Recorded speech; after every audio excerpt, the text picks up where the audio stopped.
No, he's just so enthusiastic. That's what I mean. You gotta stop yelling at me.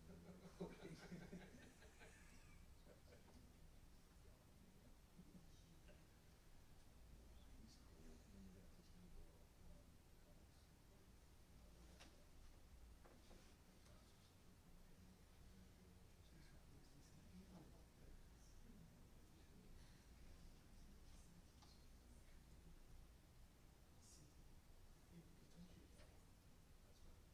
I thought you were Shrek. No.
Good afternoon. Thank you very much for being here today.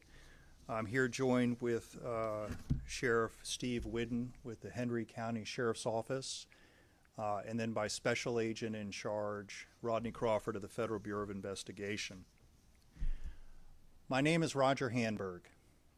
As the United States Attorney for the Middle District of Florida, I serve as the Chief Federal Law Enforcement Officer for 35 counties in Florida. I'm a career federal prosecutor. I've been a federal prosecutor for more than 20 years. As part of my work, it is my honor and it is my duty to uphold the principles of justice and to ensure accountability from our public officials, our government employees, our law enforcement personnel, and others who are entrusted to serve and protect our citizens. Over the last 2 years, my office has prosecuted more than 60 cases against law enforcement officers, military members, teachers, postal employees, and other public officials who have failed in their most basic duty. That basic duty by breaching the trust of our citizens that have been placed in them. And today I want to highlight one particular case involving the alleged excessive use of force by a law enforcement officer in LaBelle, Florida. Let me first say that those who serve in law enforcement are a critical part of our communities. These dedicated men and women have my utmost respect for the difficult and extremely important work that they do every single day. And for that, I want to express my sincere gratitude. Within any profession, however, there are individuals who betray the trust that we place in them. Just as in any other sector, law enforcement is not immune to the presence of a small number of individuals who tarnish the reputation of their profession, who erode public trust, and who damage community relations. We will not turn a blind eye to misconduct. Rather, it is an imperative that we hold accountable those who violate the very principles that they are sworn to uphold, and that we work to strengthen oversight and promote a culture of accountability and integrity. And that is why we are here today. Last year, on the 4th of July, former Deputy Tyler Williams of the Henry County Sheriff's Office arrested a man suspected of burglarizing a residence. As captured on his body-worn camera, former Deputy Williams placed the suspect in handcuffs and walked the man to the rear of his police vehicle to conduct a search. Former Deputy Williams' supervisor was also on the scene, and the two had a conversation about the events leading to the suspect being placed in handcuffs. During this conversation, the suspect attempted to talk to former Deputy Williams and to interject himself into the conversation on multiple occasions. In response to one of those times, former Deputy Williams grabbed the man by the shoulders and threw him to the ground. Handcuffed, the victim was unable to brace himself for the fall. Former Deputy Williams threw the man to the ground with sufficient force that he was rendered unconscious after his chin hit the asphalt. As the body camera shows, former Deputy Williams stood over the man as he lay motionless and yelled at him, telling him that he was warned to not push against former Deputy Williams. Thanks to the dedicated work of the Henry County Sheriff's Office and the Federal Bureau of Investigation, a thorough investigation was conducted into this incident.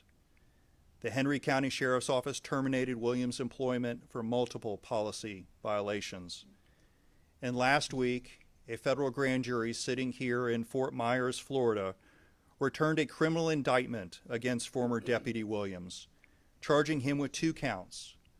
One count, which is a civil rights violation, and a second count, which is a count for obstructing justice by falsifying a police report. These are merely allegations, and former Deputy Williams is to be presumed innocent unless and until proven guilty. The charges that have been brought against him in federal court are serious. He is facing up to 30 years in federal prison. This case is an excellent example of how my office, through our partnerships with our local and federal law enforcement agencies, seeks to hold accountable those in positions of public trust. but we are equally committed to protecting those persons when their safety is jeopardized. Law enforcement officials and public servants should not be threatened with harm for doing their jobs. The work that they do is important, and my office is firmly committed to protecting them. In just the last 2 years, for example, my office has criminally prosecuted a number of cases involving assaults against law enforcement officers. We've obtained a federal indictment of a defendant who forcibly was alleged to have used knives during an arrest against federal agents. We have obtained convictions in federal court of 2 defendants who assaulted federal corrections officers, convictions that resulted in sentences of over 11 years for one defendant and 20 years for a second defendant. And we secured a guilty plea from a defendant who opened fire on federal agents and police officers during a high-speed chase, a guilty plea for which the defendant is facing a minimum of 28 years in federal prison, up to life. The protections of my office and our law enforcement partners extend to every civil servant. For example, in December, my office announced the filing of 2 federal complaints charging 5 individuals with armed robberies of United States postal letter carriers. In a separate case, another defendant was sentenced to more than 9 years in federal prison after robbing a letter carrier at gunpoint. The civil rights prosecution that is being announced here today and the other cases that I've mentioned reflect my office's commitment to fairly enforcing the law. We are dedicated to holding individuals in trusted positions accountable for their actions, and we are equally committed to ensuring that they receive our protections when they are threatened or attacked. Our pursuit of justice is unwavering. I stand before you here today with a firm commitment in fostering accountability and restoring trust in our institutions. And with that, I'm going to turn it over to the sheriff. Thank you, sir. Good evening. I'm going to keep it short and sweet. But I tell you what, when I watched the body camera, I was shocked and I was appalled. You know, when we swear a deputy in, he has great power, and with that comes great responsibility. And what I saw on this body camera, it violated the trust of our community. And that trust is so sacred, and we work very hard to keep that trust between our deputies and our community of Hendry County, which is one of the reasons why we have body cameras, because it documents everything that they do. And, you know, initially when I saw this, again, shock and awe. He was placed on administrative leave immediately.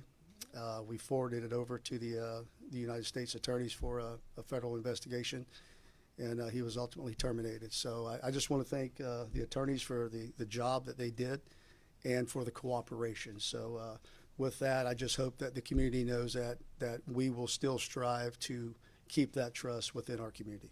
Thank you. And with that, we will open it up to any questions. Could you just explain what might come next in the process? What should the community expect moving forward? So the next scheduled event, so the defendant had his initial appearance last week in federal court on Thursday, where he had his conditions of release set. His next scheduled court date is April 17th, which is his arraignment, where he will enter a plea. And then after that, the case will then get set on the trial docket. And so after that, the next date in this case will be a trial, which we will expect to be set for some time in June or July, but it is not unusual for a case to receive a continuance and to have the trial later in the year. Could you, because he allegedly lied on the report, and that's, you know, what kind of justifies force in a lot of instances when you read that. How did it go? Was it his supervisor who filed a complaint? How did it go in the process where the investigation started? Well, as the sheriff indicated, the matter was referred to the federal authorities to conduct an investigation, which was led by the Federal Bureau of Investigation. And as part of that investigation, they then developed the evidence which allowed, and there's 2 counts in this case. There's the alleged excessive use of force, and then the second, which is what you're alluding to, is the false information that's alleged to be on the police report. And in count 2 of our indictment, it does include a specification of what parts of that are alleged to be untrue, and I think we've also provided a copy of that. Yes, ma'am. Tyler Williams, is this the same male who was a police officer with Fort Myers Police Department and fired back in 2021? I would have to refer that to someone else. I think the answer is yes, but I would want someone else to verify that. So would there be any comment on hiring him then as a deputy with Hendry County following being fired, or can you confirm that he was fired from? Yeah, it's my understanding that through the backgrounds that the allegations were overturned from the firing, which is the reason why we picked him up. Because they were dropped and then he was hired with Hendry? Yes, ma'am. Unsustained or whatever yeah.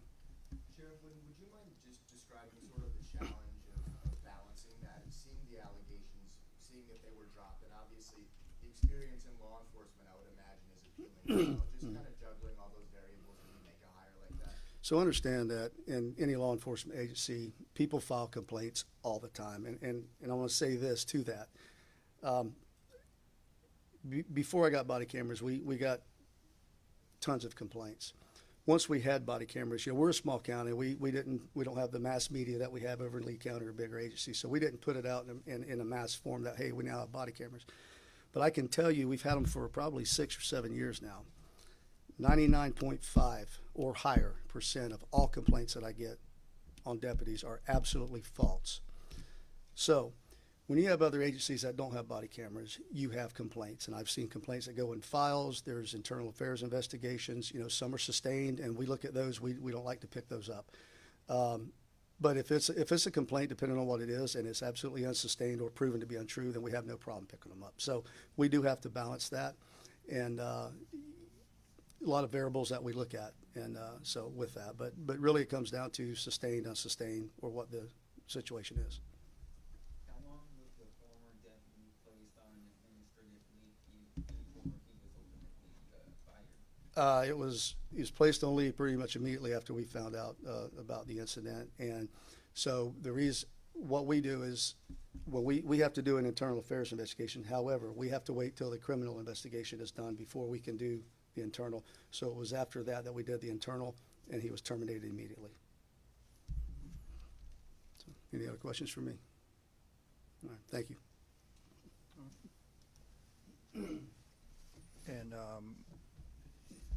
And the evidence that that we're going to have in court is going to relate to the incident that I've described, and the incident related to this particular episode. And we appreciate the sheriff's cooperation during this investigation. We appreciate the great work of the Federal Bureau of Investigation in bringing this case so that this case can have its day in court. And with that, I appreciate your time here today. Thank you. I'm sorry, you have a question? Yeah. Do you expect the case to occur here? This case will occur here. Yes, it's pending in federal court here, and we expect that the trial will occur here in Fort Myers. Thank you. Thank you.